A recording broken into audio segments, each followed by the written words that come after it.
तर आता जो तुम्ही प्रो बघितला त्या टाईपचा स्टेटस आहे तो बनवण्यासाठी तुम्हाला सर्वात लागणार आहे ते म्हणजे लाईट मोशन ॲप. आणि हे जे ॲप आहे ते तुम्हाला आपल्या टेलिग्राम चॅनलवरती पिन मॅसेजमध्ये अवेलेबल होऊन जाईल. त्यानंतर हे जे ॲप आहे ते तुम्हाला डाउनलोड करायचे आहे. डाउनलोड केल्याच्यानंतर तुम्हाला नॉर्मली ओपन करायचे. ओपन केल्याच्यानंतर इथे तुम्हाला प्रोजेक्टमध्ये यायचं आहे. प्रोजेक्टमध्ये आल्याच्यानंतर इथे असलेला बीटमार्क आणि शेक इफेक्ट हे दोन प्रोजेक्ट आहेत, दोन्ही तुम्हाला इथे इम्पोर्ट करून घ्यायचे आहेत.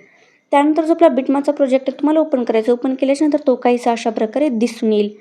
तर जो आपला जो स्टार्टिंगचा जो इमेज आहे तो जर तुम्हाला चेंज करायचा असेल तर सिम्पली तुम्हाला त्या ग्रुपच्या लेअरवरती जायचं आहे. त्यानंतर तुम्हाला एडिट ग्रुपवरती जायचं आहे. त्यानंतर परत त्याच लेअरवरती सिलेक्ट करायचं आहे, एडिट ग्रुपवरती जायचं आहे. सेम तेच प्रोसेस तुम्हाला फॉलो करायची आहे. परत तुम्हाला त्या इमेजवरती जायचं आहे, कलर अँड फिलवरती जायचं आहे. जे अशा प्रकारचं स्टारचं ऑप्शन आहे त्याच्यावरती जायचं आहे. जो कोणता इमेज तुम्हाला चेंज करायचं आहे त्याला तुम्हाला सिलेक्ट करायचं आहे.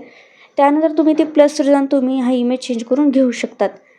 तर हा जो आपला मॉडेलचा इमेज आहे तो चेंज केल्याच्यानंतर सिम्पली तुम्हाला इथे प्लसवर जायचं आहे, मीडियावर जायचं आहे आणि आपल्या मॉडेलचा नेक्स्ट इमेज तुम्हाला अशा प्रकारे ॲड करायचं आहे. त्यानंतर या ऑप्शन यूज करून नेक्स्टवर जायचं आहे आणि या सेकंड नंबरच्या ऑप्शनचा यूज करून त्याला तुम्हाला अशा प्रकारे एंडिंगपर्यंत ॲड करून घ्यायचं आहे.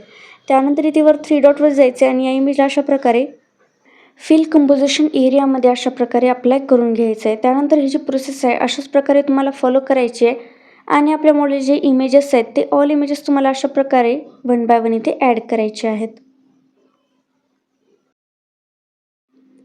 तर आपल्या मॉडेलचे जे ऑल इमेजेस आहेत ते इथे ॲड झालेले आहेत. त्यानंतर तुम्हाला बॅक घ्यायचे. बॅक घेतल्याच्यानंतर जो आपला शेक इफेक्टचा जो हा प्रोजेक्ट आहे तो तुम्हाला ओपन करायचा. ओपन केल्यानंतर तो काहीसा अशा प्रकारे तुम्हाला इथे दिसून येईल.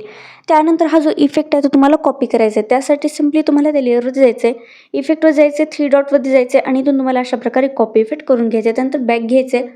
बॅक घेतल्याच्यानंतर जो आपला बीटमार्कचा प्रोजेक्ट आहे तो तुम्हाला ओपन करायचा आहे. ओपन केल्याच्यानंतर जे आपल्या मॉडेलचे इमेजेस आपण ॲड केलेले आहेत त्यांवरती तुम्हाला हा इफेक्ट 1 बाय 1 पेस्ट करायचा आहे. त्यासाठी सिम्पली तुम्हाला त्या लेअरवर जायचं आहे, खाली ते इफेक्टवर जायचं आहे, 3 डॉटवर जायचं आहे आणि इथून अशा प्रकारे पेस्ट इफेक्ट करून द्यायचं आहे. तर ही जी प्रोसेस आहे अशाच प्रकारे 1 बाय 1 तुम्हाला फॉलो करायची आहे आणि आपल्या मॉडेलचे जे ऑल इमेजेस आहेत त्यांवरती तुम्हाला हा इफेक्ट अशा प्रकारे पेस्ट करायचा आहे. तर तुम्ही ते पाहू शकतात की ऑलमोस्ट हा जो इफेक्ट आहे तो ऑल आपल्या इमेजेसवरती पेस्ट झालेला आहे. त्यानंतर सिम्पली तुम्हाला इथे शेअरवर जायचं आहे.